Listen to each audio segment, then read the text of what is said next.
The federal government is proposing deep cuts to the Section 8 housing program that would make it so that a person who is able bodied could only receive housing assistance for 2 years. I'm Tony, and this is Real Estate Investing and Landlord News. All right, so I have an interesting topic for you today, and it has to do with the Section 8 housing voucher program and how there's going to be deep cuts to it. And you know what? Honestly, I saw this coming a long time ago. The program, it's expanded. It keeps getting bigger and bigger. And a lot of the people who are on it, they are just perpetually on Section 8 housing assistance. So, there had to be some sort of reforms. There had to be. And it's unfortunate for those landlords who are dependent upon this sort of income. But you know what? The rental market is strong.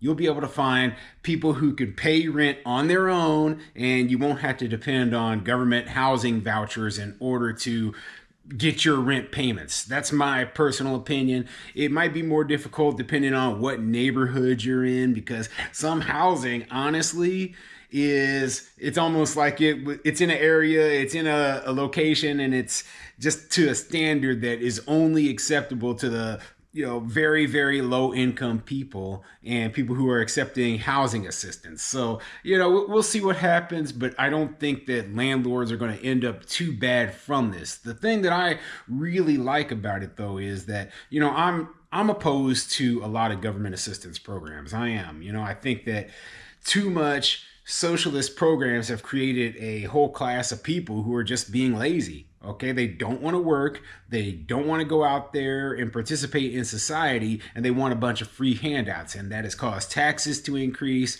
That has caused just a deterioration of society in general. So yeah, while it may hurt landlords over here on this end, in some ways, it will benefit society as a whole. So before I get into the article, go ahead, hit the like, subscribe button, maybe leave a comment down below. Let me know what you think. So as a landlord, do you think that these kind of cuts to Section 8 housing, do you think that they are going to be beneficial overall? Do you think there's going to be an impact on landlords in terms of, the rents that we're getting paid and the profits that we're making? Or do you think it will be negligible or you won't even see it? Go ahead, put a comment down below. Let me know what you think, and let me get into this article. This article is coming from HousingWire.com, and it says, White House proposes elimination of Section 8 housing vouchers. The plan would also cap rental aid for able-bodied adults at 2 years. Let's get into it. The potential elimination of Section 8 housing vouchers and roughly 40% cuts to rental assistance were included in a recent White House request to the U.S. Department of Housing and Urban Development. The cuts, first reported by NPR, target some HUD programs like Section 8 vouchers, replacing them with block grants to states. The White House described the current system as dysfunctional and said that states should be allowed to design their own rental assistance programs based on their unique needs and preferences. So rather than the programs being administered through the federal government, it sounds like they're going to be, the money will be passed over to the states, and then the states will be able to better determine who receives the aid. And you know what? That might be a better idea, because, every single layer of government being involved in these programs makes the programs more inefficient. It makes them cost more, makes them slower. So it might work better. I don't know. But I think that is the reasoning behind them wanting to do it this way. Now, obviously, big cutbacks, there's going to be a lot less money going around. There's going to be a lot less people who are going to be eligible for this sort of thing. So, there's going to be people screaming. They're going to be like, oh no, now the poor people, the people in need will no longer be able to get the assistance that they need in order to survive, right? And I'm not sure if we're going to suddenly see a whole bunch of needy people. Oh, we're all homeless now. No, because, one of the things that I've noticed, and every time I bring up an article about these Section 8 voucher waiting lists, okay? So you'll read an article. It's usually about a place, I mean, it could be anywhere throughout the country, but you'll imagine you see this thing. Oh yeah, New York has opened their Section 8 voucher waiting list for the first time in years. Okay, and this person over here has been waiting for years on this waiting list to receive a Section 8 voucher. Now, I read the article and I see something a little bit different. I'm like, well, if this person can't afford to live anywhere without a voucher, yet they've been sitting on this waiting list for 5, 6, 7, 8 years, or have they been homeless that entire time? I mean, you said they can't afford to live anywhere without a voucher, but they've been on the waiting list for 8 years. So for the last 8 years, where have they been living if they can't afford to live anywhere? They've been living somewhere.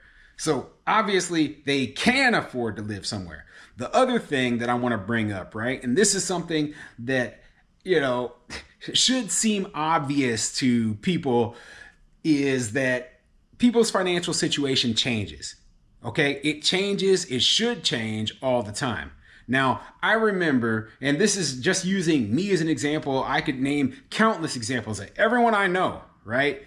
When I was 20 years old, I worked at Walmart full-time on the overnight shift stocking groceries. This was me at 20 years old, okay? And every year, my financial situation changed. So I would get a small pay increase from Walmart.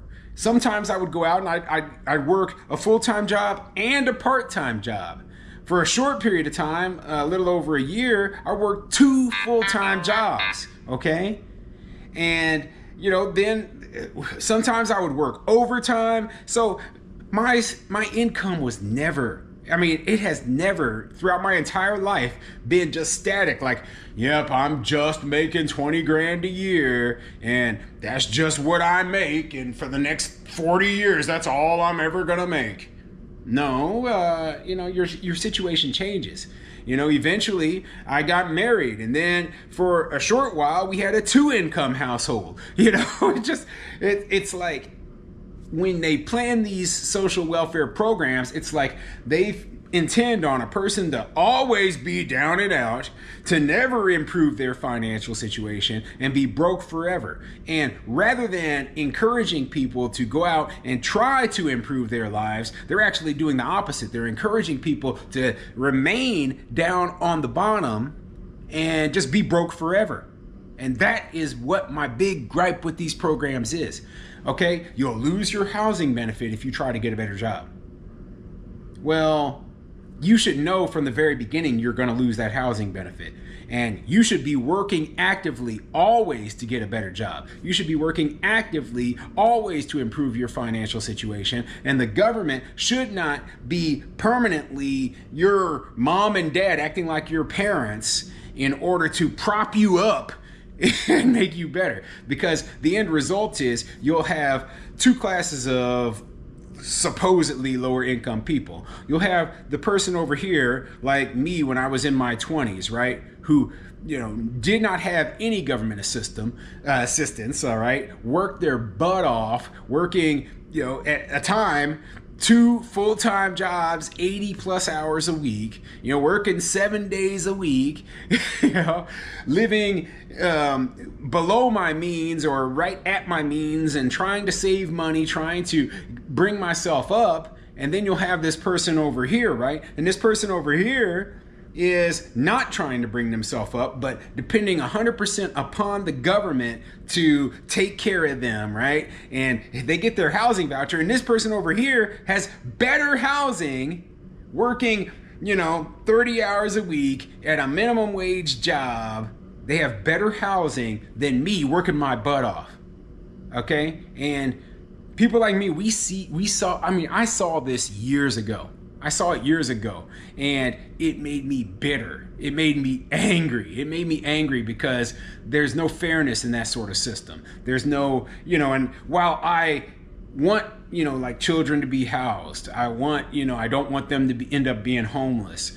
What I don't want is their parents allowed to be lazy and sit on their butts and do nothing for their entire lives while I'm working my butt off to pay for them.